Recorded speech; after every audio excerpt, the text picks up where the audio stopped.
Hello दोस्तों, आप देख रहे हैं डार्क आई माई इम्यूनिटी। शुरू करते हैं बिना टाइम वेस्ट किए। ये स्टोरी है एक कुत्ते की जिसने 5 से ज़्यादा मर्डर किए। इस वीडियो का टाइटल पढ़ने के बाद आपके मन में भी आया होगा कि एक कुत्ता कैसे कर सकता है मर्डर। आज हम जानेंगे इस सब के बारे में कि ये कुत्ता कैसे मर्डर करता था, कुत्ते से कौन मर्डर करवाता था, कुत्ते को कैसे पता होता था कि किसका मर्डर करना है, और आखिर कैसे पकड़ा गया कुत्ते से मर्डर करवाने वाला। एक बिजनेसमैन ने एक कुत्ता पाला था। उस कुत्ते को ट्रेनर से इस तरह ट्रेंड करवाया कि एक कुत्ता किसी का भी मर्डर कर सके। उस ट्रेनर को उस बिजनेसमैन ने बहुत सारे पैसे भी दिए।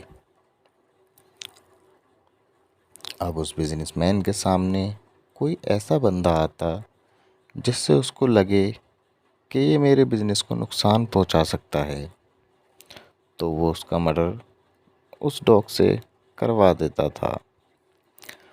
उस बिजनेसमैन के पास एक ऐसा परफ्यूम था जो उस शहर में किसी के पास नहीं था। उस बिजनेसमैन को जिसका भी मर्डर करवाना होता वो उस परफ्यूम को उस बंदे के लगा देता और फिर बाद में अपने कुत्ते को सूंघा देता। कुत्ते को ऐसे ट्रेंड किया था कि उस खुशबू को सूंघने के बाद वो उस बंदे की गर्दन पर अटैक करेगा जिसके वो परफ्यूम लगा हुआ है। कुत्ता मर्डर करके वहाँ से भाग जाता था। इस कारण कुत्ते पर कोई एफआईआर, कोई पुलिस केस भी नहीं होता था। एक दो केस में तो पुलिस ने कोई रिस्पॉन्स नहीं लिया। जब केस 4 या 5 हो गए तब पुलिस पता लगाने की कोशिश में जुट गई। जब पता लगाया तो उन 4 लोगों के एक जैसा परफ्यूम लगा हुआ था, और फिर जब 5वें बंदे का मर्डर हुआ तो उसके भी वही परफ्यूम लगा हुआ था जो उन 4 बंदों के लगा हुआ था। बहुत टाइम तक ऐसा ही चलता रहा।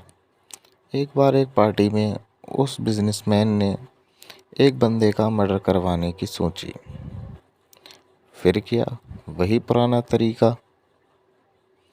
जिसका मर्डर करवाना था उस बंदे को बिजनेसमैन ने बुलाया और बोला, मैं ये परफ्यूम लंदन से लाया हूँ। इस परफ्यूम के जैसा पूरे शहर में कोई परफ्यूम नहीं। क्या आप इस परफ्यूम को यूज़ करना चाहोगे? उस बंदे ने कहा, जी हाँ बिल्कुल, क्यों नहीं। उसने वो परफ्यूम अपने लगा लिया। फिर उस पार्टी में सीआईडी टीम आई और सीआईडी टीम ने अपने पर्सनल डॉग को वो कपड़ा सुंघाया जिसका पहले मर्डर हो चुका है, क्योंकि उसके भी वही परफ्यूम लगा हुआ था। फिर क्या, कुत्ता उस बंदे के पास सीआईडी को लेकर पहुंचा जिसके वो परफ्यूम लगा हुआ था। सीआईडी टीम ने उससे पूछा कि ये परफ्यूम आपको कहाँ से मिला? तो उस बंदे ने कहा, ओह ये परफ्यूम, ये तो मुझे उस बिजनेसमैन ने दिया।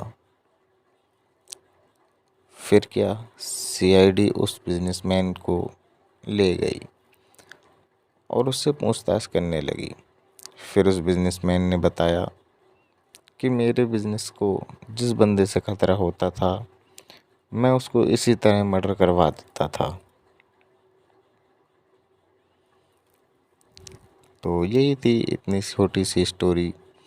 दोस्तों, आखिर एक इंसान कब हारा हुआ माना जाता है? वो हारा हुआ तब माना जाता है जब वो अपनी हार का इल्ज़ाम किसी दूसरे पर लगा दे। अगर आपको ये स्टोरी अच्छी लगी हो तो वीडियो को लाइक करें, चैनल को सब्सक्राइब करें।